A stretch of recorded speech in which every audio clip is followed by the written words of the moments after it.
Thank you everyone for joining this Society of Evidence-Based Policing and Police Foundation event, examining the wonderful world of data science in policing and how the recent innovations in technology are producing some really exciting developments in the way we police our communities and the way we the police tackle crime.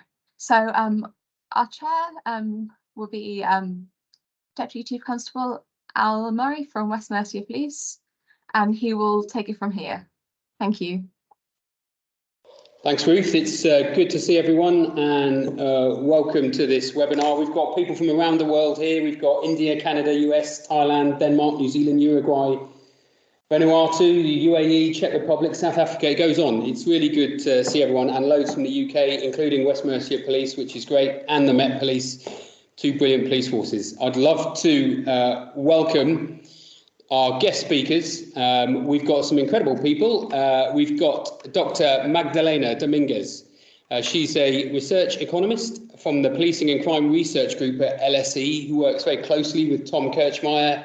Tom was due to be here. There's been a sad event. One of his friends has passed, and so he is at the funeral, but really pleased to have Magdalena here.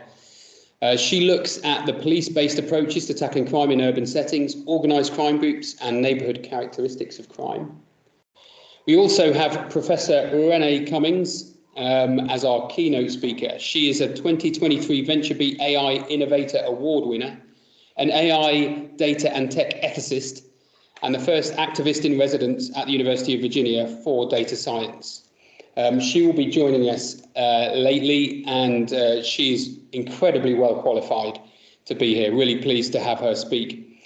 She states, "I'm committed to stretching the imagination of data science, reimagining the relationship between data and society, and redefining the data power structure."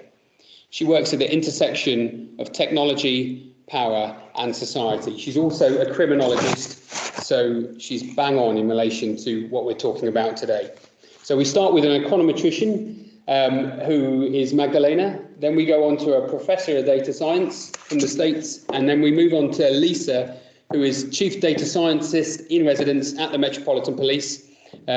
She's worked in data architecture, data analysis, digital forensics, and now leads in the Met on data science. And she also volunteers as a STEM ambassador. So it's going to be a really good session. My name's Alex Murray. I'm the Deputy Chief here in West Mercia, but I also chair the Society of Evidence-Based Policing. The website for that is in the chat bar. It takes about 10 seconds to join.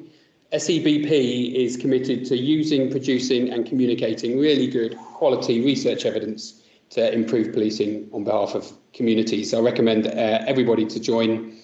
We've got another event on data science on the 26th in London. It's free to come. You can go through the website.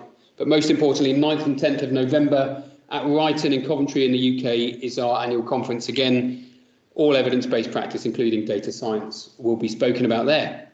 It's a pleasure to be here and to put this on for you now.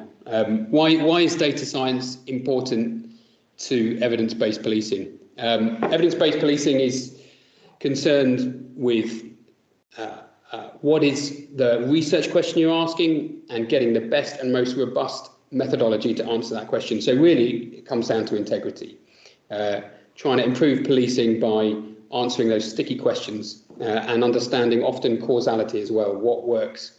A way of thinking about that is what's been called the 3T approach: targeting, testing and tracking. And evidence-based policing tries to embrace that approach. That approach has been pushed by Professor Larry Sherman, Peter Nehrude, etc. And where data science, I think, comes in really useful is in the targeting. You know, we don't have enough money as a police service to focus all our efforts on the universal population. We know that crime is not equally spread in time and space. We know badness in policing, corruption is not equally spread. You know, a minority of offenders, both in policing and who we police, is committed by a very small amount of people in a very small part of the geography. And data science, I think, has a key role in helping us be efficient and effective in targeting where we need to make the greatest difference, particularly when we're constrained with cash.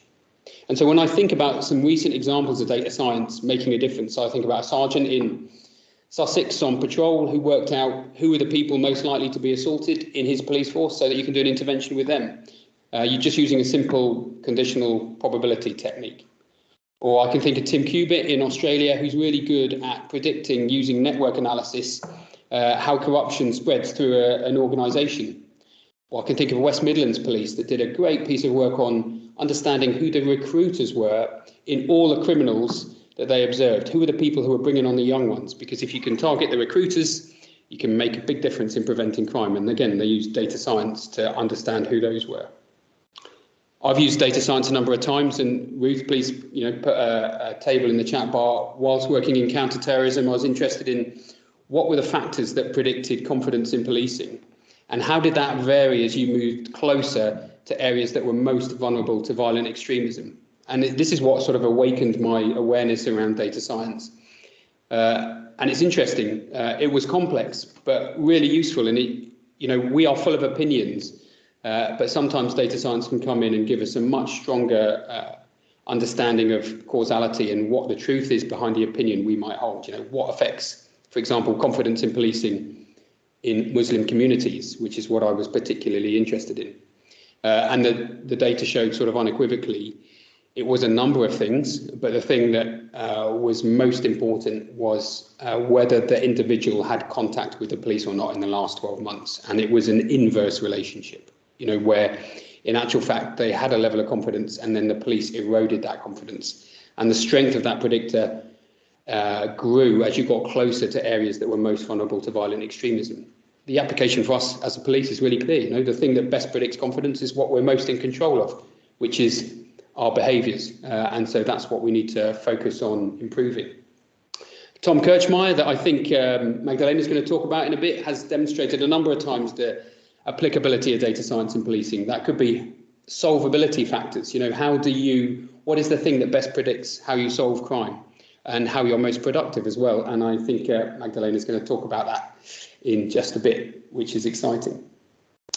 But then I think there's also barriers to how we follow data science and how we embrace data science. I even think some of the things that are dressed up as enablers can actually prevent data science. And what we're going to do after each of the presenters has spoken for a short period of time is dig into some of those questions around how do we and how do you actually use data science in the workplace. But you often hear these three things, and what I'd quite like perhaps Professor Renée in particular to talk about is how do you deal with these issues to make sure that we're maximising the benefit of data science. So one of those enablers that I think perhaps slows us down is the well-known concept that you put bad data in, you get bad data out. And so data quality is absolutely key for data science. I guess the alternative, though, is that we know we're never going to have perfect data quality. So it's often used as an excuse not to do data science. The second one, really important as well, is data ethics. Again, an area where Professor Cummings is a world-renowned expert. And it's really important in relation to AI, as we'll hear. But it's also really important in relation to how we don't use data science. And we should always consider the alternative. If we don't use data science, what are we using and what's the ethical approach to that? And the final one is many of you will have heard about is the data lakes or the data warehouses. And what we need is a big receptacle full of all the data streams from health, education, police to give us a well-rounded, universal, clean data set that we can do some great data science on. And anyone who's tried to start a data lab will know that these are real challenges, and you can spend decades just building these things. And I guess my concern, and I'd like to ask the panelists this a bit later, is with all those challenges and opportunities, how do we, at the end of the day, start using data science now to improve what we do? So with that in mind, I'm going to hand over to Dr. Magdalena first, who's going to talk about some of the brilliant work herself and Tom Kirchmeier have been doing. So over to you. And just for everyone who's tuned in, this is being recorded. It will be sent out to people who are interested. We've got an agenda. We're going to have 20 minutes from each of the panelists. Then we're going to have a bit of a short discussion on how do we use data science with the public, and then how do we get better at actually doing data science, and then a Q&A. And if you put your questions in the chat bar, Ruth will be collating them and we'll go through those at the end. So, Magdalena, over to you. Thanks very much. Thank you, Alex, for the introduction and for the briefing. I'm very happy to be here on behalf of Professor Kirchmeier, as we mentioned. I will share some slides,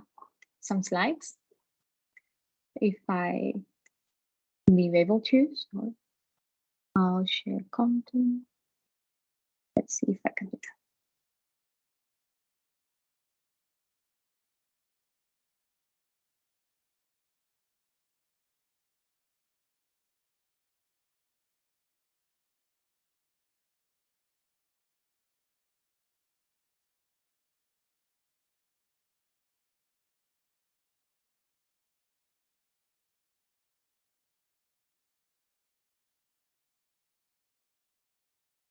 Okay.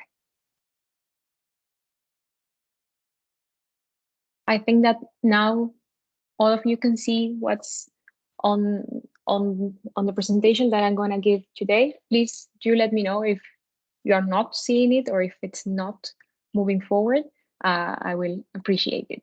But as I said, our role today, or my role here, is to show you a bit of the way that we at the LSE, and particularly at the Policing and Crime Group that we have in the Center for Economic Performance, have addressed in the past some of the key questions that we see in terms of policing and the challenges that we're facing nowadays, using some sort of this data science, as we were mentioning before. So just before going into some of the concrete examples that we have worked, let me just give you a brief overview of who we are, just to understand where we come from. We are part of the Policing and Crime Group at the Center for Economic Performance at the LSE, at the London School of Economics. And we basically deal with this economics of crime and policing, which might seem like an odd title or something that we are not frequently used to seeing, but that it's a field in the literature that has grown substantially over time and quite quickly, actually. Just also a brief, or that kind of fits very well on today's talk. We are data people, we're quantitative researchers in terms of understanding the issues related to crime and policing. Our expertise in the qualitative side is not the one that we focus on. We are rather based on data and on econometrics, as Alex was saying before.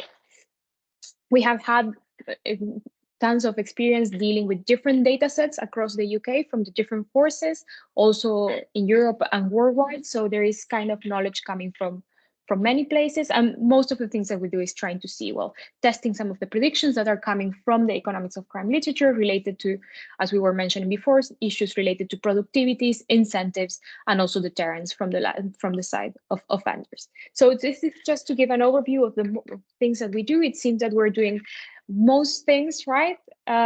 We have worked on a full spectrum of questions that might be related to policing and crime. We have dealt with issues related to economic crime or fraud, organized crime, anti-money laundering. We have vast experience also working with policing operations in terms, for instance, with efficiency models, spatial models, characteristics of officers, balanced policing, which is something that I will come back in a few minutes. We have also worked with demand prediction models for the different policies, forces, or the NCA. We have one of the prediction models for the entire UK. If you want to go through the website and take a look at it, it's based on a small unit approach that then we are able to scale up. We also have inference on works on networks, on organized crime, more importantly in the UK related to drugs and knife crimes, and as well as domestic abuse.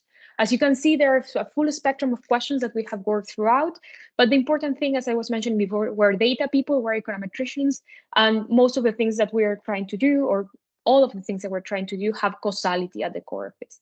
We can probably then go back again to what's the difference between correlation and causation, but we actually want to see which is the causal link on this, and being able to disentangle from other factors that might be driving these results that our research is showing us.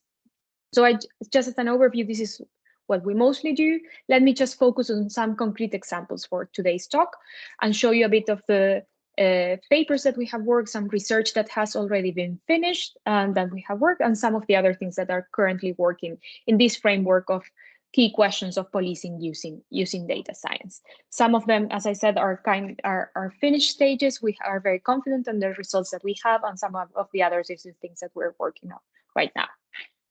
So first, let me show you some of the results that we have done, or the issues that we have done with with police productivity, for instance, or with response time, and how the response time of policing can affect particularly the issue related to clearance rates. This is a research piece that has been done by Professor Kirchmeier and Jordi Blanes y Vidal a few years ago, using data from Great Manchester Police for a time frame of around a few years. And what I want, well, the first thing is to show you one of the forces that we have worked for now.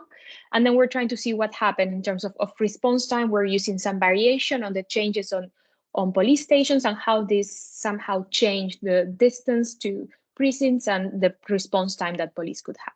So what this result was showing is that on average, a 10% increase in the response time from police can lead to a decrease in the likelihood of detecting and clearing a crime. So this is actually a causal effect, as we were saying before, and this is showing us how important this response time can be in order for detection somehow.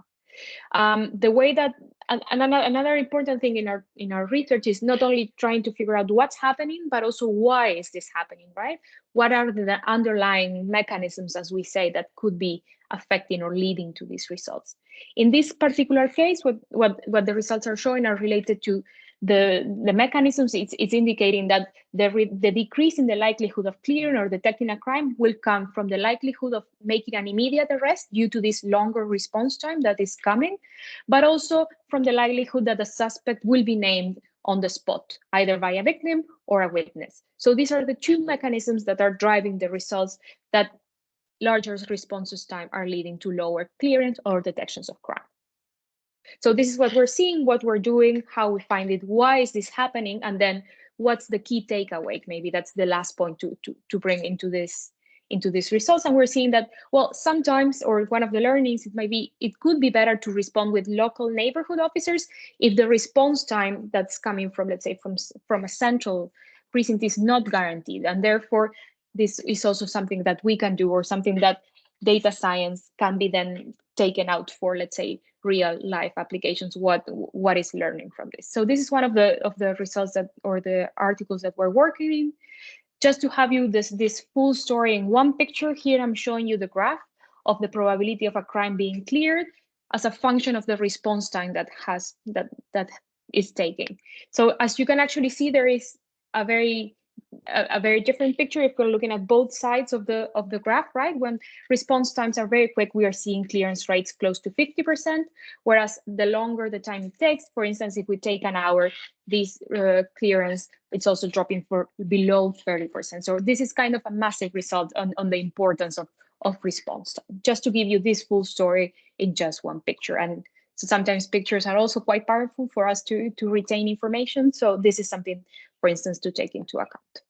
This is one of the things that we have done using this data science for key policing questions, and how to actually establish and prove how important response time is for crime clearance in a causal way, and done with the robustness that we want to and to infer from this.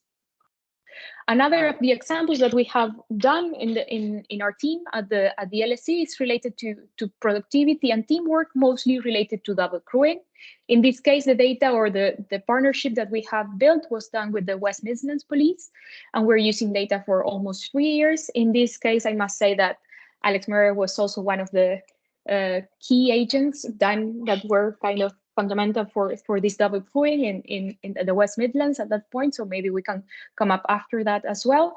Double crewing has been an issue that has been widely debated, not only in the UK, but worldwide. And this is one of the articles in which we're trying to see actually what are the benefits, or what is it that we can see from double crewing. So for instance, in this example, what the results are showing are that double crewing actually increases significantly the likelihood of detection by almost 50%, actually 44%, but it also increases significantly the likelihood that there are charges, summons, or cautions. This is in terms of, again, no, right? The detection of crime is one of the things that we're looking at that are quite important. It's also showing that double crewing can reduce serious injuries at least by 85%, which is actually something quite important. It's sizable in magnitude, and something that is not particular on these slides, but it's also decreasing almost to zero the probabilities of assault to agents. So this is coming from, it seems that somehow this double crewing is having impacts on the likelihood of detection. So being, let's say, to the public that the police should cater for or are catering in, but also it's also leading to improvements in the let's say in the working conditions for the agents that are policing, let's say. So in terms of this is kind of one of the results that we find. I'm also here bringing some of the different questions that we might come up with when we're designing some sort of policy. So before we're seeing which were the learnings in terms of response time, here we're seeing how double crewing is affecting likelihood of detention. One of the issues that has been mentioned somehow is kind of that double crewing versus single crewing and in terms of budget-wise. For instance, Alex has also mentioned on his introduction how important kind of designing these policies might be when we are tight in money, for example. And here, so therefore, one of the things that has been done on this working paper is resulting in the terms of cost benefit, right? Is it worth it having this extra money spent on double crewing? Does it pay off when we're taking a look at these results? And it actually seems that it is. So when we're looking at the cost benefits analysis of this particularly effect of the double crewing and the West Midlands, we're seeing that for every pound spent, there is a benefit of 2.7 pounds. So it's telling us that the benefits are much higher than the potential cost that we're facing when switching from single to double crewing, right? So this is one of the other results that we're seeing. And as another point that's kind of interesting in this result, that it's also being allowed by the richness of the data that we have and in terms of this analysis, is that who is a member of this double crewing actually matters. Does it make sense to randomly assign officers throughout the double crewing?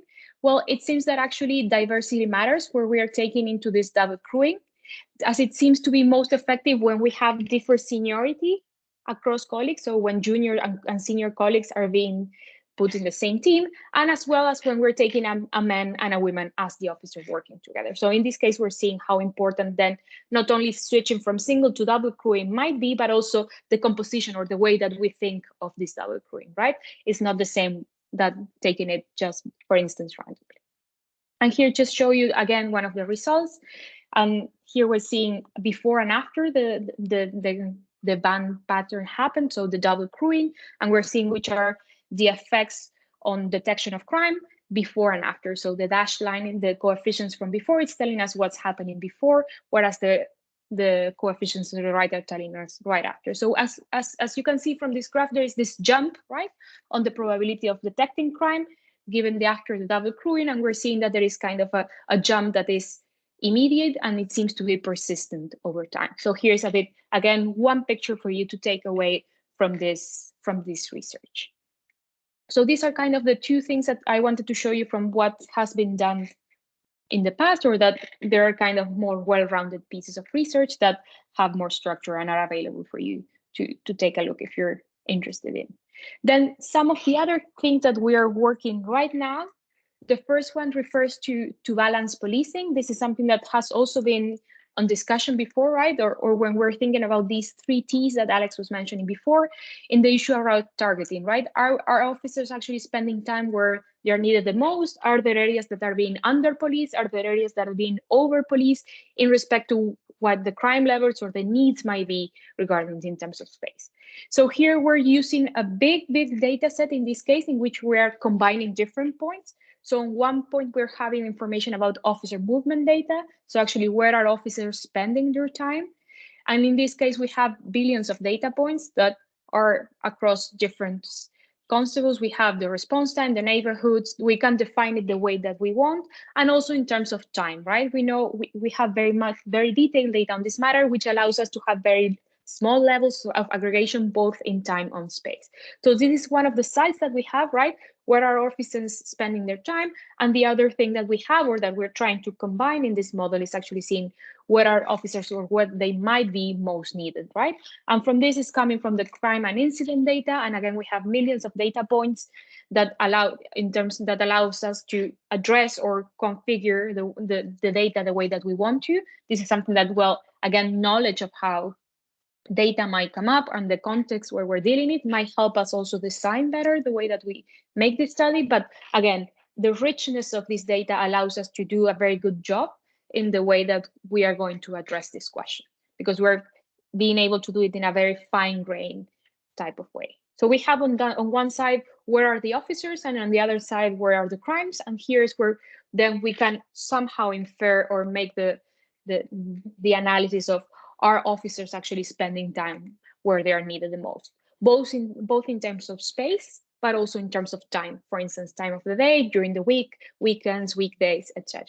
So this is where we're kind of joining both things and we're seeing what happens. Then we're also controlling and doing some sort of weights to enrich the analysis and for controlling for other things that might be necessary on this context. But let's just keep these two sides of things, right? Where are the officers spending their time and where are crimes happening or incidents taking place? So this was done, or we're working on this mostly for Manchester. And from this analysis, or from these two sides of the coin, is here that we are being able to identify somehow the areas that are relatively under-policed, from our regression have negative residuals that are from lower values. So here, as you can see, the pockets or the spatial pockets are actually quite small. It allows us to have a very fine-grained data analysis. And here, for instance, we're seeing which are the areas of relative under-policing on the left, whereas on the right, we're seeing the ones that seem to be having over-policing in terms of the underlying crime and incident characteristics that we're seeing in comparison to the time that officers are being spent in those areas, right? They're usually kind of going in different directions, right? The hot spots on one side are kind of not being present on the other one, and vice versa. But this is actually one of the ways that, for instance, that we're working now, and it will allow us once again to improve on these 3 T's, mostly in terms of targeting, right? Can we design this in a better way? So the money it's being spent where it's mostly needed when we are kind of cash constraints. So this is also something that we are being able to do with data science, with policing data, with very rich policing data, and that we can definitely trace it back then to the, let's say, real world, right? And make it into changes in policy that will improve the challenges for policing. So this is one of the other things that we are working in currently, just as a brief overview. And I know that I have a few minutes left. Let me just go through 2 other projects that we're working on. The first one, it's related to the cost of living crisis that has been taking place in the UK for the past few months or year. We are probably all of us pretty much aware of it. And in this case, we're studying what's happening or what's the consequences of the cost of living crisis in London and how it might be affecting crime. This has been commissioned by MOPAC to us. And in this case, we are once again basing our analysis at a very low spatial level in the unit that have around 100 households or unit of analysis. So this is actually quite fine-grained once again. And using the data from the ONS, we're creating some sort of inflation measure that is specific for each of these small areas and at the monthly level. So we are once again being able to work very much in detail. We also have information on all police demand being done by the CAD calls. And here we're seeing what might happen or what's being underlying from the cost of living crisis in terms of crime. What our results are showing is that all in all, the increase in the cost of living crisis, right, is being related to a negative impact on police demand overall. This might be somehow at first counterintuitive, or where is this negative correlation coming from in terms of the cost of living crisis and police demand somehow? It's being, and here we're seeing 2 different, let's say, scenarios. We're seeing that on one side, there is a negative impact on police demand stemming from issues related to antisocial behavior, whereas if we focus only on calls that then are being coded as crime calls, here we see the positive effect that we're seeing. So an increase in the cost of living crisis is affecting the number of calls that are related to crimes, and in this case, also particularly violent ones. So here we're seeing a bit of these different behaviors being led by the cost of living crisis. And why is this important? What's the takeaway that we're doing here? Given the model that we have built, we are able to predict what will happen, let's say, in the next semester or the year to come. And this will allow, once again, in terms of targeting, maybe seeing which areas within London might be the ones that will be affected the most in the future, and therefore where more resources might be needed. And in this case, we're seeing that the space matters once again, and we're seeing that there are actually these increases on the crime calls, and particularly the violent ones, seem to be concentrated in a few and small pockets within Greater London that are not only on the outskirts, but also seem to be somehow in the very, very city center of it. So this is also one of the other ways in which we can use this data science in concrete examples to, let's say, address or give tools for policymaking to design in the future, right? And as the last point that it's related that I wanted to bring, this is not coming from the UK, but we are working with the specialist crime unit in the Danish police in order to do something related to organized crime groups and seeing if we can somehow develop an early detection and prediction model from their data in order to kind of allow to detect these organized crime groups from an early stage and trying also to disrupt them from an early on phase. This will come from very detailed data that we have covering everything from for different individuals from cradle to grave. We have information into their parents, linked to a personal identifier that's happening in Denmark, which allow us, as going through this mention that Alex was mentioning in the data lake, right? We will be able to combine it with different data sources and trying to see if this can enrich into a nice prediction model that will allow disruptions from an early on point and seeing then what will happen in the future. But this is something that is very early and we are very much working on this, but just to show you some of the other things that can be done, for instance, in this case, from a network perspective. I think that this is my time for today. And thank you all. Thanks, Magdalena, really good. And what I'm going to do is eat into some of the later question time to ask some of the questions that have come up now for you, because it's relevant to some of the presentations you've just posed. So one of the first questions was, when you did the research in relation to response times affecting crime detection rate, was it specific crimes that benefited from a fast response time? Yes. So there seems to be also, again, the type of crime actually matters. And as again, it's the ones that are easier to identify suspects from, right? We know from the literature or from real life time that not all crimes are being detected in the same way, or that it's not always as easy to identify suspects from different points. So in this case, I believe also substantially the sort of crimes against the person were ones of the most that were mostly kind of benefited from the response time. Great. And one other question, similarly nuanced, in relation to your double crewing research, which is obviously profoundly interesting to many people. Could you just quickly explain the methodology? Because it wasn't a randomized control trial, but it was the same types of incidents that single crewed and double crewed were going to, wasn't it? So it wasn't that double crewed vehicles went to different incidents. It was a change in policy in West Midlands Police that enabled you to do the research. Exactly. I think that you have mostly already answered this. It's not that double crewing was addressing a different sort of composition. The single and double crewing here that we are comparing are, let's say, coming from the same pool or a similar pool of calls that they are being catered for, and it's coming from this band double crewing that happened as a policy change in the West Midlands. I think that Alex will be able to say plenty on this, on the matter, but it's definitely coming, let's assume, or one of the important things when we are analyzing these types of policy changes, that we take everything else as constant, and then the only thing that changes is the margin that we are actually studying. And in this case, it holds very much so. Thanks. So some quite counterintuitive findings there, really. Often people don't concentrate on response times. If they want to detect more crime, they'll say, look at your investigative quality. But here you found the biggest predictor was in actual fact response times.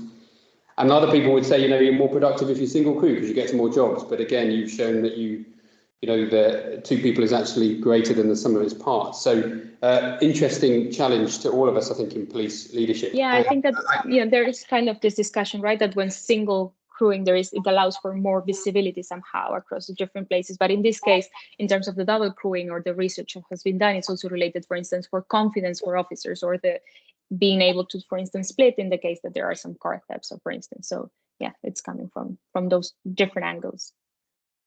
Great, thanks, Magdalena. Great, and Thank really you. stay with us for some Q&A at the end as well. So we've got three sections here, folks. The first one was Magdalena talking about some applied data science findings that can affect us as decision makers in policing. And now I'd really like to welcome our keynote speaker, Professor Renée Cummings.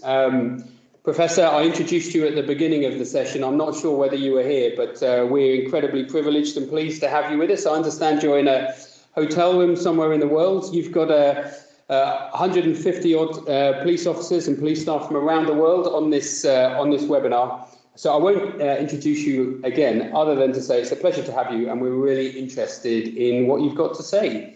And you're speaking to us for around 20 minutes or so in relation to the ethical implications of data science and policing, and I'm sure many people will have questions as well. So thank you very much, and over to you. Thank you so much. Is everyone hearing me clearly? Perfect.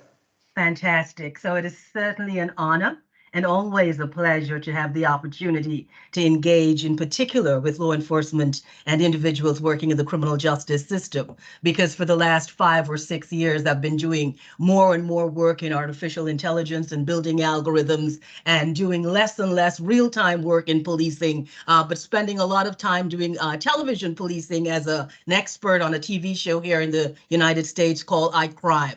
So today we're going to really talk about the ethics. How do we do good data science? How do we use data science to do good policing? So when we think about policing, we're thinking data-driven policing, we're thinking evidence-based policing, we're thinking intelligence-led policing, we're thinking also precision policing. But in all of those things, what we are doing is making decisions. And data science and policing come really good together because they are both about decisions. How do we make the best decisions in real time? So data science has this extraordinary promise, extraordinary potential, and extraordinary power to transform just about every methodology, every discipline, every sector. And we're seeing it in policing, we're seeing it in law enforcement, we're seeing it in the judicial system, we're seeing it in defense and national security. My own work as a criminologist is what led me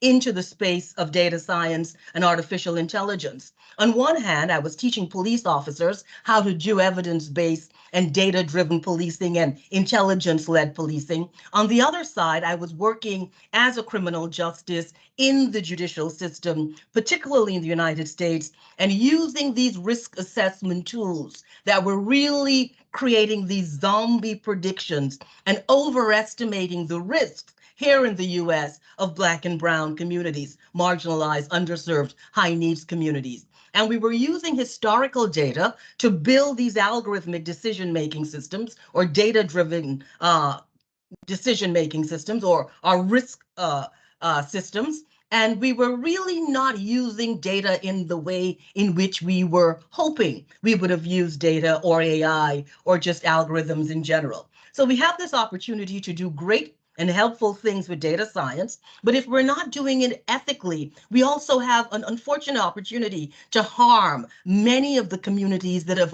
historically been harmed by many of the policies that we have been using. So while we could use data science to reduce some of the greatest challenges that we're seeing in society, we're also seeing the data science creating new challenges for society. And when we're thinking about those new challenges, we're asking some critical questions here. What's the relationship between data science, policing, and justice? And this question should really start us thinking about data science and fairness, data science and due process. And when we're thinking about ethics, we're thinking about what are the moral principles that govern the work that we do in data science and policing? What are the moral principles that govern the activities that we do in data science and policing? And we're thinking about responsibility. What are our responsibilities in policing? And how do we use data science to ensure those responsibilities are done in ways that are accountable, ways that are transparent, ways that are fair? When we are thinking of data science and policing and we're thinking about that ethical approach, we're thinking about integrity, trust, legitimacy, public confidence, ethical policing. Those are very critical things. And when we think about data science, and when we think about using data science to make intelligent public decisions in policing, we're also thinking about questions around data justice and data rights and algorithmic justice. And these are all major questions at the moment in data ethics. And we're thinking about this ethics of care that we've got to bring to the work that we're doing. So when we think data science, when we think policing, when we think ethics, we've got to ask ourselves, this data that we're using, how is it being collected? How is the analysis being done? What kind of imagination are we bringing to the analysis? Are we thinking about questions around diversity and equity and inclusion and justice when we're doing that kind of analysis? Are we thinking about interdisciplinary teams bringing that analysis to bear?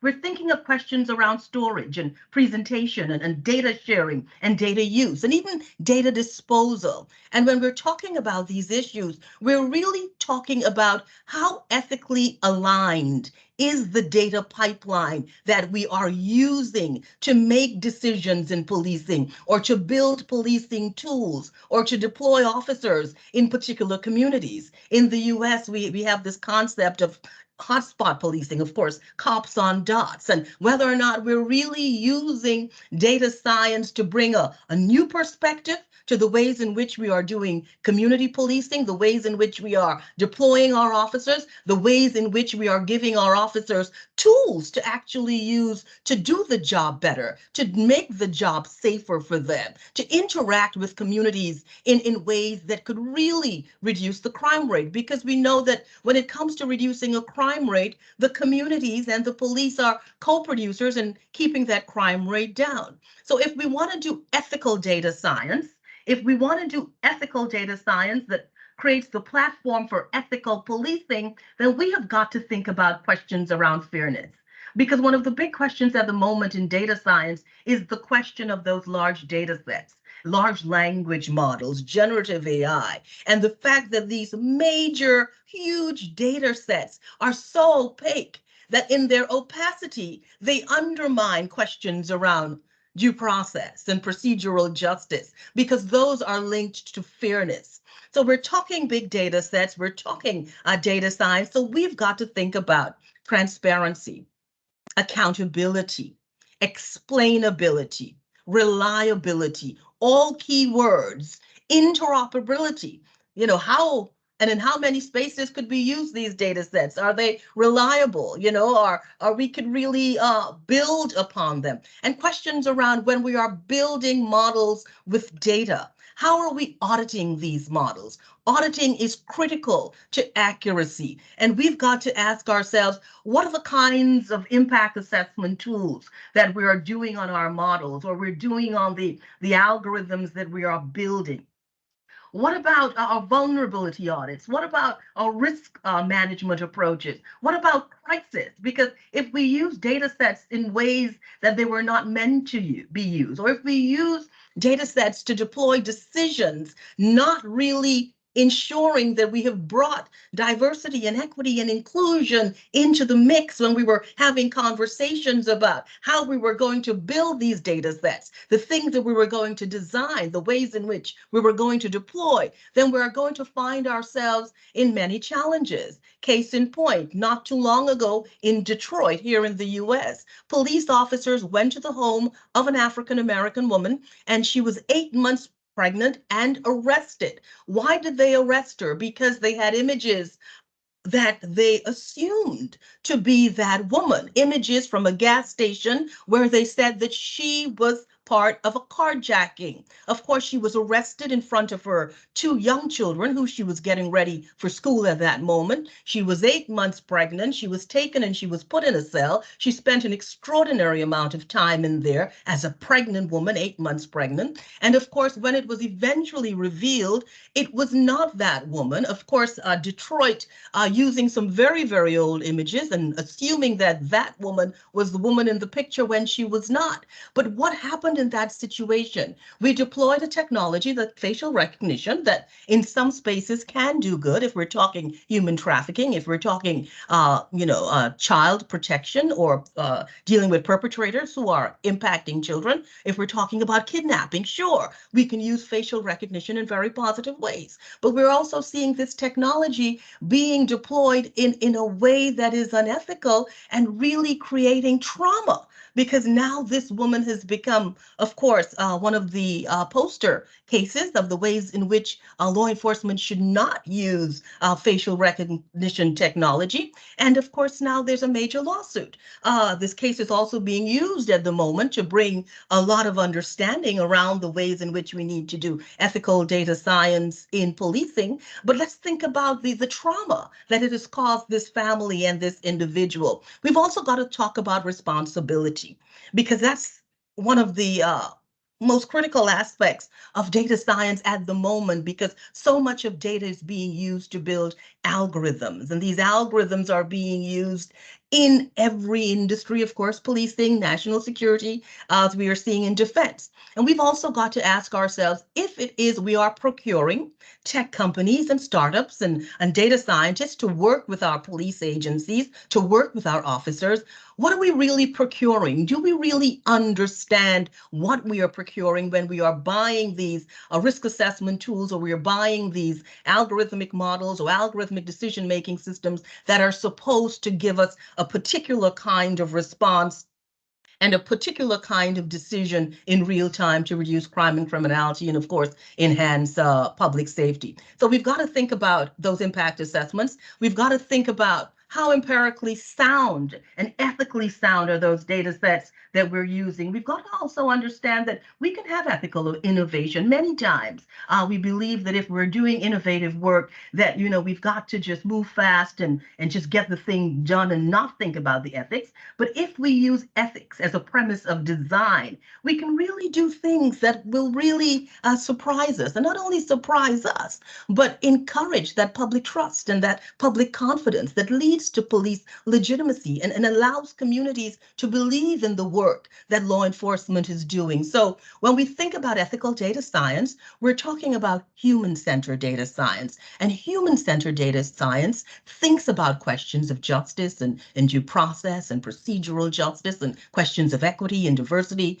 and inclusion. And we're thinking about using technology ethically and using data ethically and using data responsibly. And if we're doing that, we're talking about public trust, because we know in policing you can never get enough of public trust, because public trust, more than data, makes the work of police officers much easier. Public confidence, public education, of course, educating the public on the ways in which we are using data. So one of my projects at the School of Data Science at the University of Virginia is a digital force index, and that digital force index really measures the amount of digital force and algorithmic force that's being deployed on the streets of the US. And we've been able to collate all the technologies being used across the US and come up with an actual score. And this score is really to give members of communities an opportunity to know the kind of digital force, because digital force and algorithmic force is something that we don't see, just like we don't see data, but it's something that's very powerful, and it's something that an extraordinary amount of money is being spent and taken out of police budgets to create these tools. So if we want to build those relationships, and if we want to bring a 5.0 model to community policing in the age of technology, in the age of data science, in the age of AI, then we've got to upskill our communities in real time. We've got to let them know the tools that are being deployed. We've got to let them know how these tools could be used beneficially, and we've got to let them also know the limitation of these tools. And with this digital force index, we're creating conversations. It's a public interest technology tool, and we are bringing the public into that conversation about data, because that is what is required at the moment. So it's about participatory design. If you're designing tools to be deployed in the community, it's also about that user-centered approach to design,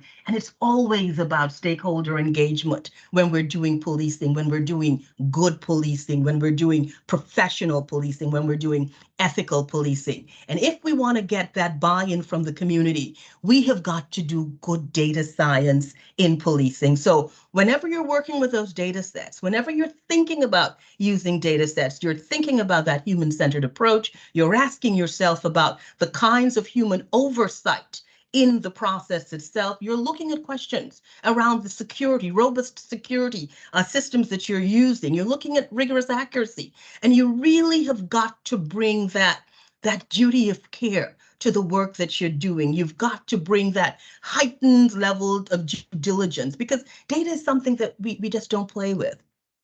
Data is very powerful, very, very powerful. And we're seeing that now with historic data sets. Those historic data sets, and much of police data is historic data, because here in the US, we have seen that the use of historical data set to build many of the tools in our criminal justice system have really created extraordinary situations around bias and discrimination, and the ways in which we are codifying some very unsavory practices of time past into data sets and models that are being deployed to really create what we are calling the future of policing. So high quality data sets, critical. Traceability, also critical when we are using data provenance. We've got to think about that. We've got to do what I call a genealogy of that data set. Data has become almost like, if not almost, our DNA. And we've got to know where that data started, where that data has come from, where that data has been,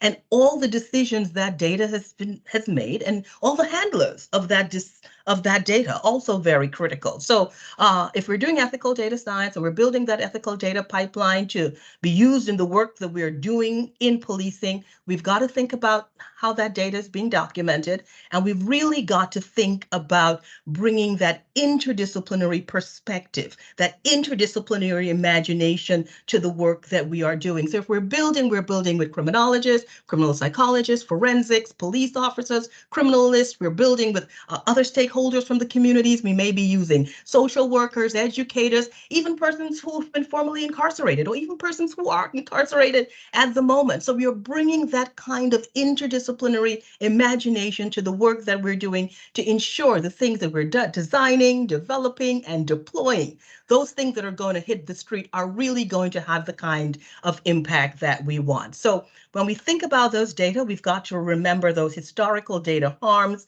that are sometimes baked into many of our data sets. And we're thinking, we don't want to automate the status quo with the data that we're using. We don't want to bolster discrimination. We don't want to codify bias. We understand how deeply destructive those historical harms trapped into those data sets could be. And we're asking ourselves questions. Are we repeating past prejudices with some of these data sets? Because one of the things that we've seen in particular in the US is that we've not been seeing data science being used in really exciting ways in policing. We're still seeing it being used in very traditional ways. And, how do we detect where a shot was shot? Or how do we detect the audio from that shot to move police officers to that space quickly? Have we been seeing the kinds of results that we want? Or when we're thinking about hotspot policing or evidence-based or intelligence-led policing, what we're seeing is many of the approaches to policing continues to be, in the US context, the over-policing of places that we have historically policed. Are we seeing anything absolutely brilliant with the data that we're collecting and the data that we're using? That's what we want to see. We want to see more creative approaches. We want to see more approaches that really enhance communities, enhance the relationships between police officers and communities.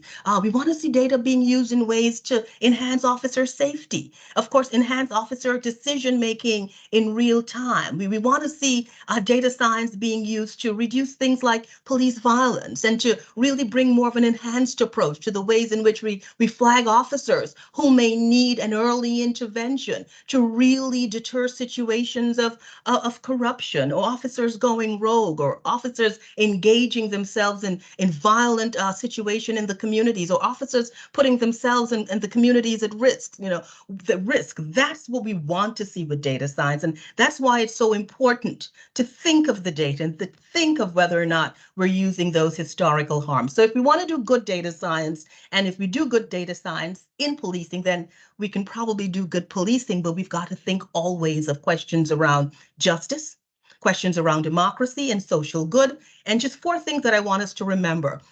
In policing, in criminal justice, in our judicial system, we've got to always think about how we interrogate. And interrogating is also critical to data. How do you interrogate that data? And the 4 things, or the 5 things that I just want you to take away as I end, always remember, data is never judgment-free all data not created equally. Different communities have historically experienced data differently. There is this appearance of neutrality when it comes to data, but that is just a presumption of objectivity. And the final thing that we've got to remember is the data also carries a memory of historical trauma for many communities. And one of the things that we don't want to do with data would be to deny access, deny opportunities, and undermine legacies. And what we definitely don't want to do is to use historical data to really continue the transmission of intergenerational trauma in many of the communities that we need to work with if we truly want to reduce crime and enhance public safety. Thank you so very much. Thank you ever so much, Professor Cummings. Some really interesting, thought-provoking comments there. Similar to the last speaker, do you mind if I ask you some questions now, and then if you're able to stay on at the end for a session, that would be great. I mean, I'll just bring in Magdalena, the last speaker. She's from the London School of Economics, who is looking, for example, in London, where you over-police communities and where you under-protect communities, and that map of over-policing and being underprotected is really useful for all of us in the UK. Anyway, it fits in with our race action plan, which is a commitment not to do that. So here's the first question, which is mine, if I'm allowed to ask it. Quite a lot of evidence out there around an actuarial approach, which is a more statistical data science approach, compared to a clinical approach, my professional opinion. From an accuracy point of view, nearly all the studies show that an actuarial or a data science-driven approach is generally more accurate than a professional approach. Like data, I and everyone else has all sorts of inbuilt biases. I take my mental shortcuts all the time, and I will decide which offender to arrest, which area to target, where should I focus my efforts. And I guess what I'm positing is that the level of bias in a non-data science-driven approach is probably worse than the level of bias in a data-driven approach. And I think everyone on this webinar will agree with everything you've said, but the amount of scrutiny and ethical observation we rightly push onto data-driven approaches is perversely completely absent to a non-data driven approach, where I decide, okay, I want to catch all the robbers in this area. Well, who our top 10 are, they're there, A, B, C, D, E, we don't. It seems to be, I just appreciate your observation on that. Why are we less concerned about the ethics of our own mental shortcuts compared to a data science driven approach? It'd be good to have your view. Sure, fantastic question. And I would say this, I don't think that we are less concerned.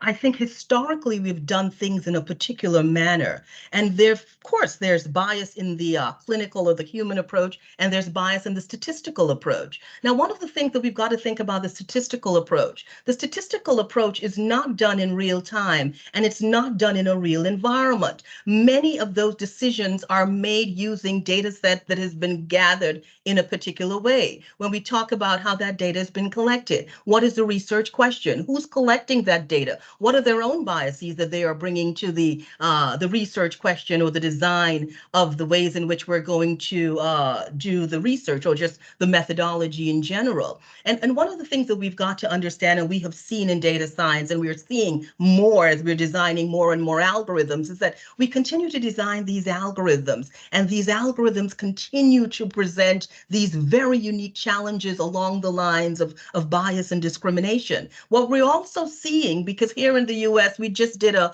massive red teaming exercise that was supported by the White House that looks at ways in which we could really pull out those risks, looking at large language models, generative AI, and just AI in general. And what we've realized from that red teaming exercise, playing adversarial, attack approaches, or deploying adversarial attack approaches on our models, is that we can't just debias these data sets using technology. There's just a bigger question, and that question is social impact. So while I understand what you're saying with, which has more bias or which has less bias, we've got to think about, I think always in policing, is that we're dealing with people. We're dealing with lives and we're dealing with legacies. And while we have made some bad decisions in the past, just using our own intuition, our own approaches, what we don't want to do with data is what we don't want to do with data is continue to make those bad decisions, right? We want to use data in ways in which could enhance the work that we're doing. But the other thing that we're seeing in data science, there is no jurisdiction anywhere in the world right now that could present a model that has been used to reduce crime significantly, or to reduce homicide here in the US, or to reduce gun violence in very significant ways. Those challenges continue to be seen in the environments. Officers continue to have challenges using many of the data tools or many of the data-driven approaches. And just from my own readings, and I've often, I continuously follow the work that's happening in the UK. There were several scenarios recently with questions around data and the design and development of tools in different police jurisdictions, and many of the individuals saying that, yeah, we have these tools, we haven't seen, anything really spectacular, but we are using it and we're trying to use it in the best way that we can. So just to final on that question, I think what we've got to do at this moment is bring a heightened level of due diligence. I think what we've got to do is ensure that we are really bringing a kind of consciousness to duty of care that we have not seen, because what is happening now with this digital age, and particularly in the space of AI, where I spend most of my time, is that these algorithms that we're designing have the ability to really undermine autonomy and agency and self-determination and democracy and due process in real time. And if we're using these tools now in the criminal justice system, we've just got to bring that heightened level of due diligence. We've got to understand the extraordinary things, and we've got to understand the limitations. And we've also got to ensure that our officers understand the ethical implications of the tools that they're using. And one of the things we've got to understand by statistics, again, is that oftentimes it presents a level of neutrality that is not actually distilled onto the streets. Thank you very much. That's really helpful. I've got another question here from Giles Hursell. He thanks you for your fascinating and thought-provoking talk. And he's stating that the implication is radically greater transparency over how policing data is used. And he's interested in how we overcome the challenge of talking in a language that is accessible to the public understanding, and sort of how do we do that without talking about technical jargon all the time? Definitely, and thank you so much for that question.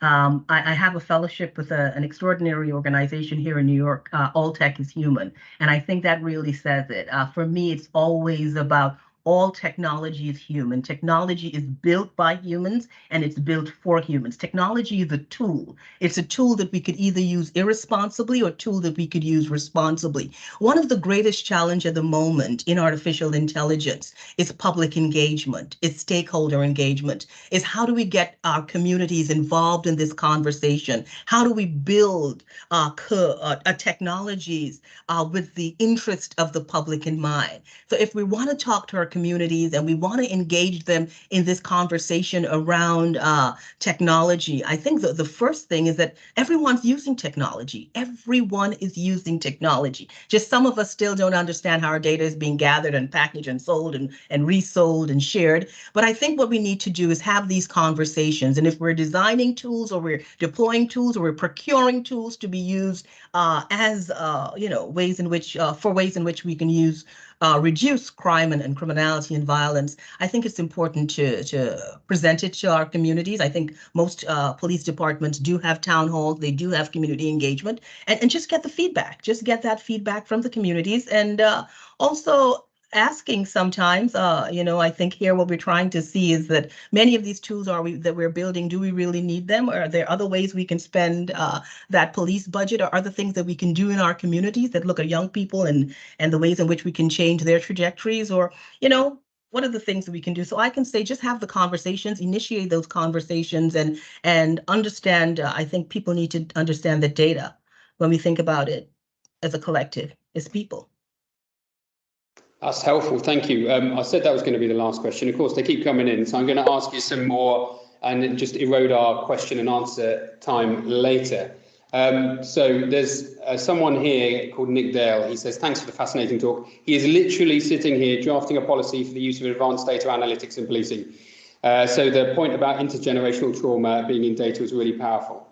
How can we overcome this in developing algorithmic models? So that's one question. If you don't mind taking two at the same time. The next one was from Samantha Clark. She says, in so many models, we use arrest data in our analysis, which is obviously somewhat flawed. And how do we overcome that? Because we don't arrest all the right people and loads of people aren't arrested who should be arrested. So the first one is around the question from Nick Dale around the strategy he's writing at the moment. Fantastic. So when we're thinking about how do we design these algorithms that are hopefully going to be more representative and more accurate and more transparent and more accountable, those are major challenges, and there is just no one formula that we can use. But what we can bring to the space is that interdisciplinary imagination, which is so critical, and bringing together those interdisciplinary teams, paying particular attention to questions around equity, diversity and inclusion, and of course, justice, and really understanding what a diverse data set is supposed to look like and feel like, and understanding what a diverse team is supposed to look like and feel like and sound like. And we're not only talking diversity in race or gender or religion, we're talking also diversity in ideas. We're talking about people to challenge the things that we're doing. And we're really talking also about understanding in everything that we do, we've got to do those impact assessments. We've got to do those vulnerability assessments. We've got to look at the risks in our data sets, the risks that are being built into our algorithms, and we've got to think about those rights. And I think everything that we try to build, we've got to understand, how is this tool going to be designed? How is it going to be deployed? How is it going to be adopted? And always understand that once we deploy technology, it's very hard, or if not impossible, to pull it back. But I think if we bring ethical vigilance to the process, if we bring that conscious level, a consciousness or higher consciousness to due diligence, and if we keep duty of care at the center, we're going to build something good. Of course, there is no perfect data set. There will never be a perfect algorithm, but it's also important as we deploy these things, and as spectacular as some of them could present themselves, to always let our communities know what are the limitations of the technology, what the technology cannot do, and how do you protect yourself, either through education or either through the legal system, or what is the redress, what sort of redress is available. These are just things. And I think at the moment in AI, what we're realizing is that there are more questions than there are answers. One of the other things that we're realizing with many that are being designed is that we still don't know the capacity of these tools to create trouble as well. And one of the reasons that we've got to bring that ethical vigilance to the work that we're doing. And about the arrest, the data sets, arrest records, of course, we know that arrest records create some very volatile data points, because we know that historically, when we think about the history of policing and how policing has started and the kinds of challenges that policing has had as as a discipline, and the kinds of challenges that policing has had in communities, we know that arrest records are sometimes not the most accurate to make those decisions on. And we also know that certain communities have historically had greater contact with the police. So when we're thinking arrest records, we've got to really drill into them and see how we can debias those data sets and understand, again, if we're using them with limitations, and we're also using them with the probability or the possibility or just the proclivity of knowing that there are going to be biases, there are going to be challenges. So we've got to look at those things as well, and just, understand the limitations, and of course, articulate the limitations as well. That's wonderful, thank you. And now, seriously, the last question, because I'm sure you've got to get on with your day. And then I'm going to hand over. This is a three-part presentation. We've had a data scientist positing loads of applied examples we can take away. We've had you, Professor, talking about the ethics, and then we're going to the head of data science in the Metropolitan Police. But before we do that, I'm going to take Antoinette's question and slightly change it. She's interested in your view on the intrusiveness on the privacy rights of individuals on data analysis. The way I'd like to change it is, and I'd say balanced against the benefit of using this. You know, everything is a balance, isn't it? Privacy and public good, you know. That I want to find an offender, I need to intrude on the privacy of some people to catch that offender on behalf of the victim. And we could have perfect privacy rights, which means we never lock any offenders up and all the victims suffer. So how do we balance, I guess, the intrusiveness of using data in this way with the benefit that it brings around getting better justice, for example, for victims? And that would be my last question. Thank you. Sure, fantastic. And a big question. And it comes back to questions around consent and user consent. And it comes back to questions around safety and security and the robustness that we bring to the process. But it's also, and I have to be honest, you know, we've been in this age of this digital age for quite some time, working with AI, you know, building algorithms. And I think we can all agree that the question around privacy or privacy is that it no longer exists. It really no longer exists. Someone out there has your data and someone out there is using your data. Someone out there is just repurposing that data, packaging it, you know, and selling it, and how many times it has been sold. We know what happens with data brokers. We know how the internet is scraped, and every day new and more imaginative and innovative ways are being designed to scrape our data, to take our data. That's the challenge. Now, the other challenge is when we're working in our specific spaces or in all spaces with data science, we've got to ensure questions around privacy and questions around safety and security are questions that we answer in the work that we do.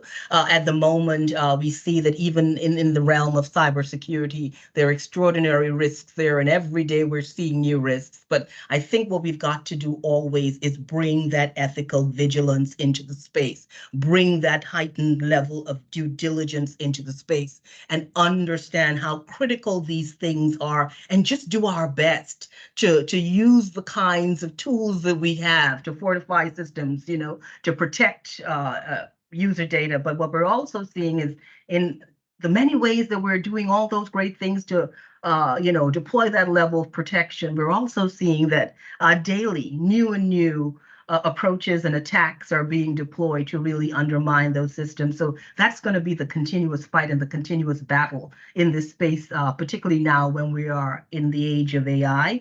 And it is going to be something that we just have to continue working at. Thanks ever so much, Professor. Really pleased to have you online. Thank you very much for your time. It's been invaluable. Thank you very much. Okay, folks, we're now going to move to the head of data science in the Met, Lisa. So you've heard some applied examples. You've heard some of the ethical concerns. You're now in the biggest police force in the UK that has the asset and skills to deploy data science effectively. All of us are asking, how do we do this in our police force? And you're at the forefront of doing it. So tell us what the magic is. Well, I don't know about the magic, but we'll see what we can do. I must start by saying I'm the understudy to the head of data science. But I've been working in the Met for 20 years now, so I've watched the way that we use data grow exponentially over the last few years, and it's been really great to see. So yeah, I've worked in a whole group of different data roles across the organisation. I've landed here in the data science team, where I'm leading our team of practical application of data science across what we're doing. And I'm going to talk a bit about how we've gone on that journey, because we're only about a year old, so we're still quite new. How we've gone about doing that, where we see things are going, some of the best practices, and things that overall everyone might need to work on to really make data science shine for policing. So as I said, our data science team is about a year old. We're really still very much at the start of our journey. And we've kind of come together from a mix of different people internally, and we've just started to bring some external people in to join us too. So we've got a bit of a mixed bag of skills across the board. We've got people who have come from maybe an intelligence analyst background, a borough analyst background, performance analyst. We've got people who have come from the more traditional computer science, data science areas. We've got our geospatial experts as well. And we've got people who have got very specific specialisms in things like natural language processing or statistical modelling. And the thing that we started out doing in the team to actually really get the ball rolling was doing some improvements to our business processes. So we go out and we'd have conversations with the people across the business, talk to the different units and try to understand what their problems are and see if we can find any quick win solutions that can really help them get going on their journeys. So some of the things we've done in that space is, in fact, one of the biggest things that we find is a lot of the data that we hold is in a one big free text field in one of our core systems. And I'm sure anyone in the Met who's on this call will know exactly which one I'm talking about. And all of the key data that's really relevant to solving a case is often found just hidden away in amongst pages and pages and pages of text in that system. So we've been working on some natural language processing and some data cleansing to try and pick out the key information from those, whether that's entity recognition or trying to do something like ascertain the difference between someone writing 10 pence or writing some when they're talking about the quantity of drugs. As we say, we've got our data director says we've got 32,000 data entry officers across the business, and trying to get data quality improvements going is really hard work. And as we're finding with mining some of this free text data, it's really important that we can use this as almost a leverage to show them this is why it's hard for you to work out what's going on in your cases, because you need to get the data in the right place in the right time. We're also looking at finding new ways to present data in order to drive data-driven decision making. So again, this kind of links back to some of the work that Magdalena was talking about at the start around balanced policing. Working across some of the teams in the Met, we're working with Professor Larry Sherman around precision stop and search maps. So that allows us to do some of the more targeting and narrowed scope to make sure we're putting our officers for stop and search in the key areas of the high harm wards to be the most effective. We're also looking at novel ways of presenting the analysis of data that we have. So something around that would be something around the diversity that we have in our armed commands. So we're trying to show the way that recruitment campaigns are making a difference towards moving the dials or not towards our targets in diversity there. We're looking at obviously being a data science team. We're building models so that we can deliver insights from our data. So one of the things that we've been working on there is around topic modelling. So looking at the freedom of information requests that we're getting in, we can look at those and start putting those into different categories. And by doing that, we can then take that data to look at the trends of what people are asking for, and we can change the layout of our public facing websites to make sure that the data relating to those requests is front and centre, so that they can see at a glance that that data is available to them, and it reduces the demand on the freedom of information requests that then need to come through. We're also looking at demand modelling, so both from an operational perspective, so something like what's the impact of Notting Hill Carnival, how do we manage the aid for that, how do we manage the fallout after the event, how do we make sure that all of our neighbouring boroughs are still getting enough policing demand. But also looking at things like if we've got a new team formation, so looking at the rebuilding of some of our safer neighbourhoods teams, looking at how do we put those teams together and how do we manage the resources, what are we expecting those teams to do, and using that to frame how we might need to resource those teams moving forwards. And obviously the more traditional things like the linked crime series analysis, looking at how we join all of our disparate data sets together to actually get to the key areas of crimes that we're not able to do in other ways. Outside of some of those quick wins, we're looking primarily at things like proof of concepts or one-off deep dive analysis. So as an example of that, we've had a case recently where some of our suppliers are obviously now starting to use machine learning and AI and some of the things that they're offering to us. So we'll get involved in some of the product testing for those to look at the bias of those systems so that we can be sure that we're using those tools ethically and that those suppliers are doing ethical things with the data that we're giving to them as well. And we'll go into more deep dive analysis around particular problem sets, something like why hasn't something performed quite as we expected it to, what's really going on, and trying to get to the heart of understanding what those problems are.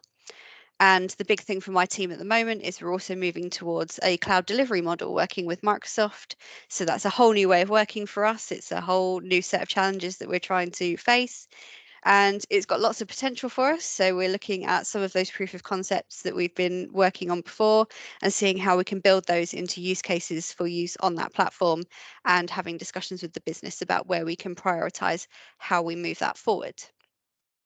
So why have we taken this kind of approach? Well, it's kind of based on the lean startup approach, really. It's about starting small and working iteratively. So that means that if we find a few weeks in that a project just isn't going to work because the data doesn't exist to deal with it, or it's just not feasible in the way that we're working, we can actually discard that project and move on to something else, or we can pivot to a new approach as we learn more about the data. Because one of the things that we find is that we'll go and talk to the business, they'll tell us what is happening in a process and how everything should be working. And when we start analysing the data, we see that that's not quite the case, and we'll go back and talk to the practitioners and find they're not following the business processes that senior management thought they were following. And that gives us some examples of how we can look at why things haven't worked as expected and get to the understanding of those. By taking on these projects, we're building a core set of skills and repeatable patterns. And we're also starting to understand the limitations of what we can do with our current designs and where we might need to invest some more in capabilities and technologies to help us achieve our goals. We can get to a minimum viable product solution quite quickly that way with the business, and we can get something in that they can start using, and we can start to refine that with live customer feedback as we're going, so that we can build things that are really working for our customers. Staying in a small scale keeps us able to deliver within our current infrastructure constraints. Primarily, that's things like data storage, having a siloed network, and it helps us to work on delivering more immediate value and getting those quick wins through the door so that we can get those improved business processes and get the automation going. Moving towards the cloud, that's going to bring us a more robust, repeatable model design and delivery, and it's going to give us a lot better governance as well. Things like being able to do proper auditable code peer reviews, proper MLOps pipelines for management of what's going live into the business. It gives us much tighter control over what we are making available, and it also allows us to comprehensively record the data that we're using and the purposes of that processing, which helps us not to repeat work. It provides a guide for our new starters or external contractors coming in to support us so that we're not wasting time just trying to understand our own data over and over again. What it does mean at the moment is we can't be quite as ambitious as we'd like to be with some of our projects, but we'll get there. But what it does mean is that we can roadmap the journey that we're taking, and we can manage our expectations with senior officers along the way. And that helps us to deliver some of the smaller elements that work as individual products. And as that goes, we can start building those together and chaining them into sort of a pipeline that will give us that more advanced methodology and give us more fine-grained analysis, a bit like going from a 500-piece jigsaw puzzle to the 1,000-piece jigsaw puzzle. Looking around to some of the other forces in the UK, I know there's lots of forces that are making that journey towards the cloud with us. That should make data sharing easier to manage, which should be great, and should allow us for more collaboration on some projects and helping to support each other with troubleshooting as well. Let's really try and use this to make the most of the network of expertise that we already have. I know a fair few UK forces are on that data science journey. I know many of us are suffering the same problems around things like recruitment, retention, ethics. So particularly around things like public sector pay, the public opinion, maybe putting people off applying for working in policing at the moment, things like career development plans and how they progress within public sector organisations. And again, around the ethics piece, it's that getting approval through public opinion, everything that Renée's just been talking about, and internally the appetite for risk, security considerations around what we can allow to run on our systems. And these compound as we move towards a position where data is logically, if not physically, in the same place. I know in the UK, West Mids is one of the more advanced forces in data science. They've already done quite a lot of work and they're already quite far along on this journey. And I know over in Europe, the Dutch National Police is very advanced as well. I've had the pleasure of going to visit their site and seeing their infrastructure. And they've made a really strong investment in getting the architecture right to support the large scale data science projects. And that was really something quite amazing to see. And I think as we move forwards, the best forces will be those that are investing in both the platform and the people, and really understanding that this is a role that performs best with continuous learning and investment to keep those skills up to date. Things like horizon scanning, we've got everyone talking about large language models at the moment, and understanding what that means for us in policing, not just in terms of how can we use that strategically, what might we want to do with that, but thinking operationally as well. How are criminal networks using these areas, and how are they using these tools and technologies, and how can we then sort of apply that same tools and technique in order to manage some of those operations as well when we're trying to solve those crimes. We also need to be mindful of the approach taken towards delivery. As we all know, it's very easy to start out with our big grand ambitions of our perfectly curated data lakehouse, only to realise as we start getting into it that it's very quickly getting overgrown and we've made a lovely nice swamp as the project scope has crept up. There's a real challenge, I think, in balancing the demands here of the senior stakeholders that all want to be delivering the latest and the greatest against understanding how all of those different asks are actually connected and how we can best manage a platform that can be delivering across the nuances of data for intelligence, analysis, performance, and everything else that makes up policing. In terms of some of the best practices, I think documentation is absolutely key. So what did the data analysis show? What model choices they've tried? What's the dominant features of those models? Are we prioritizing precision or recall? Why? Why is that important? And it helps to share approaches across the forces, even if our data models are different. And that helps for accountability, and it helps for the evidence for our ethical use considerations, or if any of our decisions are being called into question. It also really helps to be able to support our complementary units across the organisation. The same methodologies that we're using can be shared across our criminologists, our analysts, our scientists, and even our police officers. And if we can explain it well, and we can show how it's delivering results, then we can get the buy-in from that more skeptical user base that we have as well. I think also making sure that we are really investing in data engineering skills is key here as well, because if we don't have a good data store, then our capacity to deliver quality data science solutions is always going to be limited. And building a cross-functional team that has data scientists, engineers, analysts, that will really open up the ability to deliver and not have anyone being held back, and having a function that can pass the maintenance over to a team that can focus just on that allows for more continuous development and improvements as well. And I think obviously communication is really important here as well. So we've got to get really good at talking to the business about those problems, or we have to make sure that we've got really good business analysts who can act as the bridge between our end users and our developers. Too often we're faced with solutionized problems that people come to us, I want this tool, I want to do this is going to solve this problem, but it doesn't actually meet the underlying needs of the issue, or it's based on a snazzy vendor presentation. The more that we can take the time to have open and honest conversations about how to solve the problem and to really understand all the moving parts of that problem and bring together both the expertise of the officers that have all of that operational knowledge and the developers who have the technical knowledge, the better those solutions are going to be, and the easier it's going to be to show the impact of them as well. So some of the areas that I think we might need to improve on: sharing obviously comes to mind as the top thing. And as I said, even if we can't share the data, what we can do is share the approach, because we are all trying to solve the same problems. And this equally applies to what works and what doesn't work around those problems that we're facing about recruitment, retention, and ethics as well. How are we going to recruit the best candidates across the board? How do we retain our talent within our budgets? And how are we going to implement responsible AI and ethical model making in a way that's understandable for senior management? This leads into publication. So we need to define how we're going to publicize what we do in data science, how we might publish data that's being generated by models, and how we manage misinformation as well.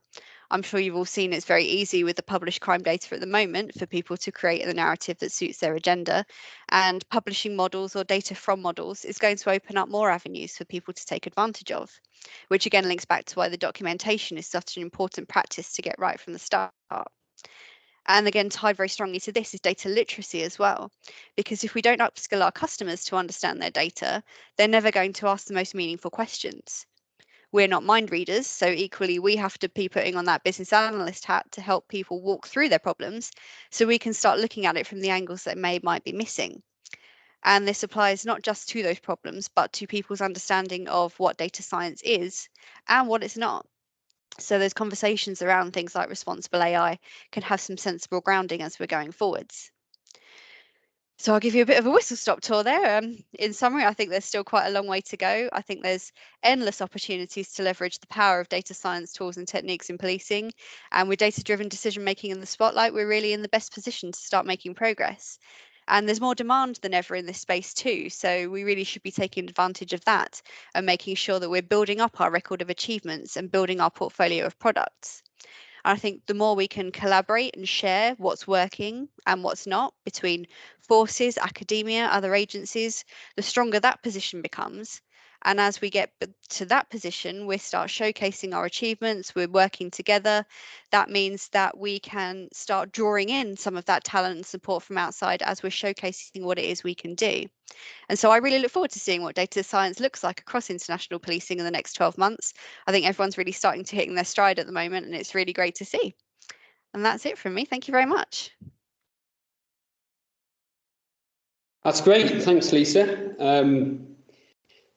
Lots of interesting observations there. I also just see the head of the Police Federation in West Mercia making some comments to me around some of the insights that have been made, which is always interesting, like double querying in particular. That's always a challenge. But Lisa, really helpful. A number of people have said how helpful that's been. I guess a couple of questions, and perhaps if I can bring Magdalena in as well. I think Professor Cummings is gone. Firstly, to all the people who are online, any questions, just please pose them. It'd be good to hear them from you. And number one question really is to either of you, but perhaps you first, Lisa. If I'm a police officer or a member of police staff at any rank across an organisation and I understand the benefit of data science, I want to learn a bit more and I just want to do it. You know, it might be the most simple statistical technique, or it might be something slightly more sophisticated. What do I do? Because it can be a little bit intimidating when you see the sort of maths that Magdalena puts in her articles and stuff like that. You go, well, that's very good for an econometrician, but I can't do it. But we know that people can do it and they can be more sophisticated in their decision making. So, Lisa, to you, the first question is, to us normal people out there, what can we do? Come and talk to your data scientists. I'd suggest that the majority of our 43 forces don't have a data scientist. Well, I think for those people that are not having those teams developed at the moment, I think it's go forth and try, experiment, see what you can do with things, and then try and reach out to the networks that are available across the other forces and get some insight from some of those people, talk to the different people that are out there. We're all very happy to share our opinions, whether they're right or wrong on what we're doing, and everyone's really willing to help as well. My team in particular, we love having a problem to solve. So yeah, I think it's that communication piece that I spoke about, is making sure that we know who we can reach out to that might have some experience in that area, who might have tried to solve that problem before, because it's not going to be a new problem. It's just some people will have tried things, some people will have tried things and it hasn't worked. And if we can share those things, then we'll be in a really good position to actually start making some more progress. Yeah, so good point. And I think there's probably a number of levels. There's people who just don't know anything around data science, which is is what it is. Then there's people who know the questions to ask, and that is where I think the majority of police officers and police staff should be. They should understand the benefit of data science and then go, right, I know the difference, for example, between causal and correlational, and I need to get some advice on this. And then there might be a bit further on someone who can do some basics themselves. And what you can do is speak to, your good force analysts who will have a propensity to crunch data in a more sophisticated way. And then if you don't, and I do, and I'm going to mention the sergeant in Sussex again, just a normal patrol sergeant, but he recognised, in actual fact, I can use some basic statistical techniques to focus on, my top 50 people who are going to get assaulted the most, and then I can do an intervention with them and stop them getting assaulted. It's simple. It wasn't sophisticated data science, but it was there. Then if it is more sophisticated, we come to people like you, Lisa, and already on the chat bar, people are saying, I don't have a data scientist. A lot of forces don't have the pleasure of being able to afford them like the Met does. But then you've got people like Magdalena, for example, and Tom Kirchmeier, who are like advanced data scientists, if you don't mind me saying this, and there is a symbiosis that can be had and a relationship that can be had with universities and data scientists like Magdalena, where, you know, what are we rich in? We're rich in data. They're very rich in skills. And sometimes money doesn't even have to exchange hands. You know, with data access, and I can tell you, because I know the LSE have got authorized data storage, so it's all very compliant with data protection rules. You know, you don't, you Magdalena, you benefit from research publications following access to data. So it can be a look, like Greater Manchester Police have done, like you've done with the Met, like you've done with the West Midlands. Give us access and we'll crunch the data and give you some insight, and we'll also publish. And there's a benefit that goes on there. So yeah, perhaps on that basis, Magdalena, what do you think?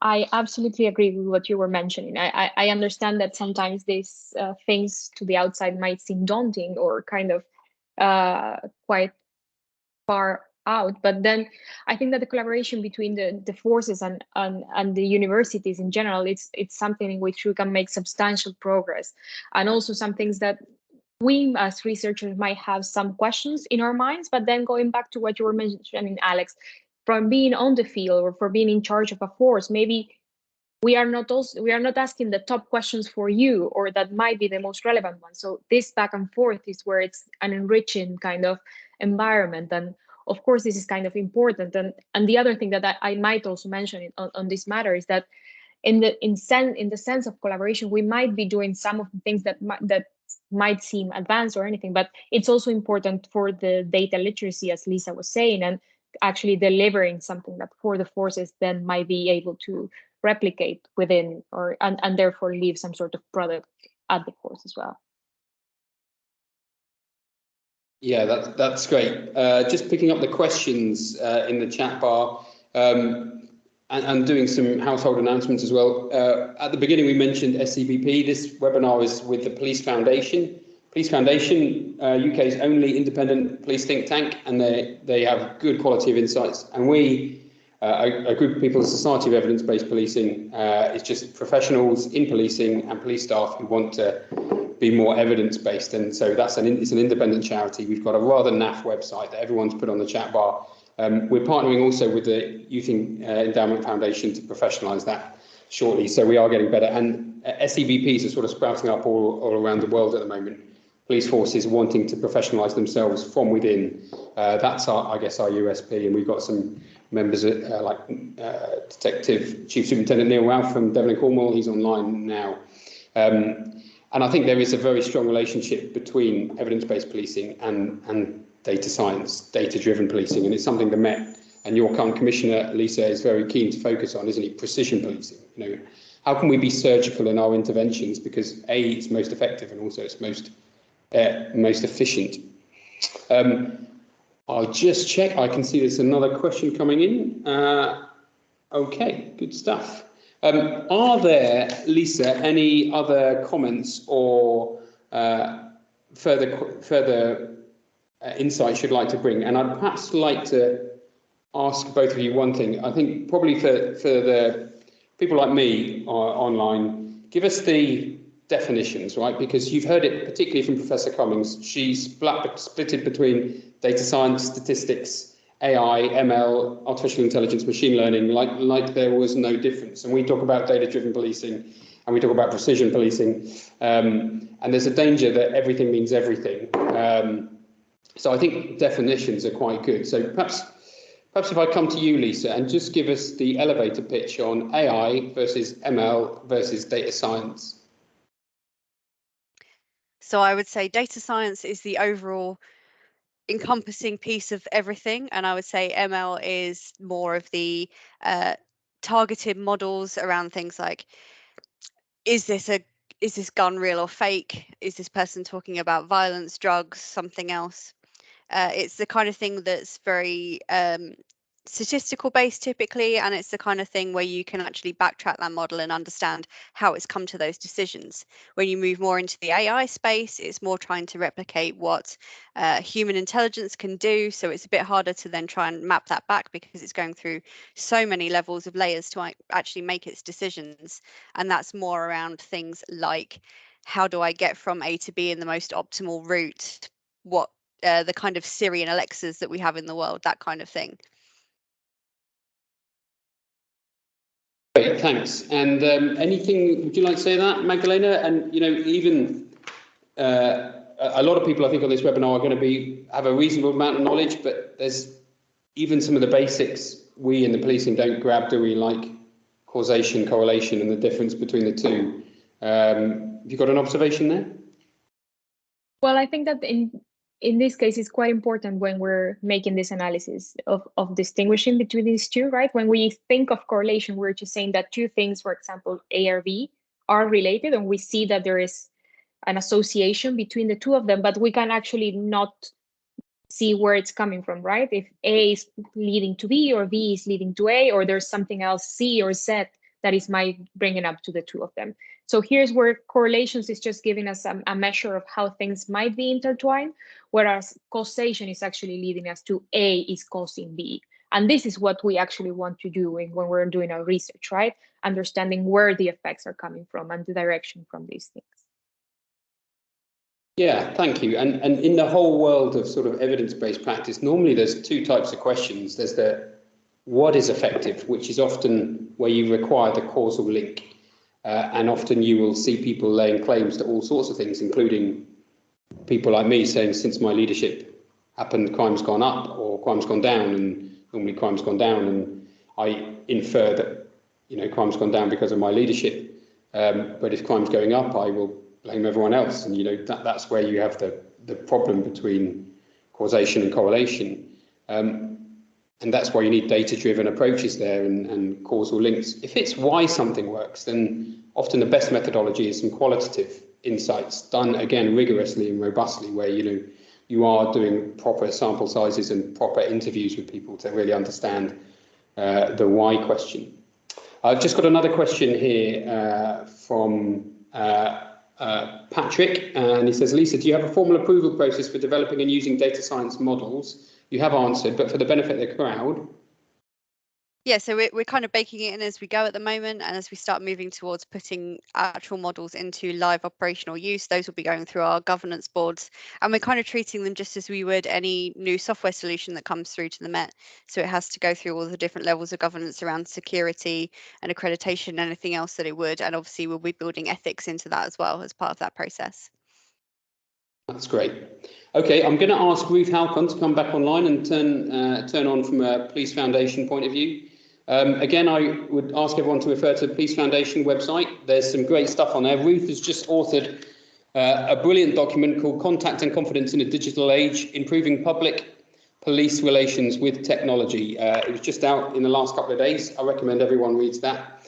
I'd like to thank everyone for tuning in today on a Friday afternoon. It shows your dedication. Fair play to you all. I'd like to thank our guests, Lisa from the Met, Professor Renée Cummings from the University of Virginia, and I'd like to thank you, Magdalena, on behalf of Tom Kirchmeier, for you being here. Great feedback in the chat bar. Ruth, any final comment from yourself? Well, I just want to say congratulations to now temporary Chief Constable Alex Murray, who was announced during this meeting. Yes, thank you for that. That's not what I expected you to say, but I do appreciate that. It's been an absolute honour and pleasure to become a temporary Chief Constable, and I will follow in the very big footsteps of Pippa Mills, who's the current Chief Constable until September. But thank you for raising that. Anything else? I will just thank you for such a fascinating, wide-ranging discussion. Covered a whole range of topics. I'll be going over this recording and taking some notes. I'll take many more notes and try and tie it to something that will be a record of this very interesting discussion. And so thanks to everyone from all you've come, and my emails are always open. You should be able to access me. So any questions after the chat, don't hesitate to contact me. And we're also sending out a feedback survey to gather some more in-depth response. So just keep an eye on that. And thanks again. And thank you, Al. Wonderful. Thanks very much, everyone. Have a lovely weekend if you're not working. And if you are working, have an even better one. Thank you.